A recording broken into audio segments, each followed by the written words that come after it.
thing that I really like to do that my sensei was fond of with sport-based striking is a front foot pivot. So he would push off the back foot to pivot off to the side. So usually when somebody looks like they're coming forward, he's going to let them come forward, pivot on the ball of his front foot. You don't drag your foot. That's a big mistake a lot of people make.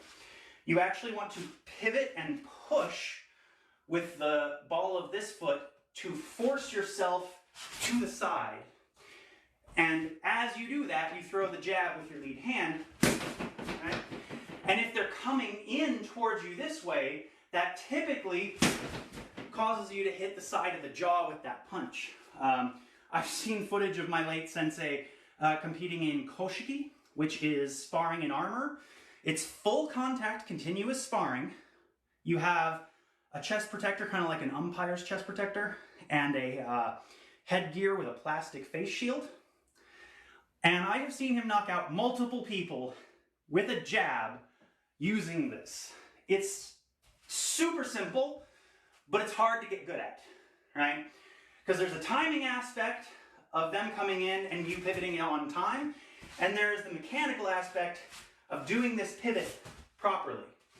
So it's a big one for me when I'm training people for combat sports, because again, if they're coming forward and you just pivot out of the way and pop them in the side of the jaw, they can't usually see it coming, it surprises them, and it doesn't seem like it should be very powerful, but because of the rotation involved, you're really throwing that side of your body forward. So you can actually hit harder than you seem like you should. Now that pivot jab sets you up too for a second shot. Depending on how much they advanced, you may have to take an adjustment step, right? So I pivot off to the side. Right now, I'm 45 degrees to him because he's not moving forward. Ideally, I would have hit him coming forward and he'd be more here, right?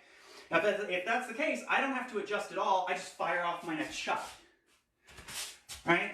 So that would have been pivot jab, but he's here now, and I just follow immediately with my reverse punch. If he stops, though, and he isn't advancing as much, then after my pivot jab, I may have to take a little step with my lead foot to get some power going in that 45-degree direction, right, for that second shot.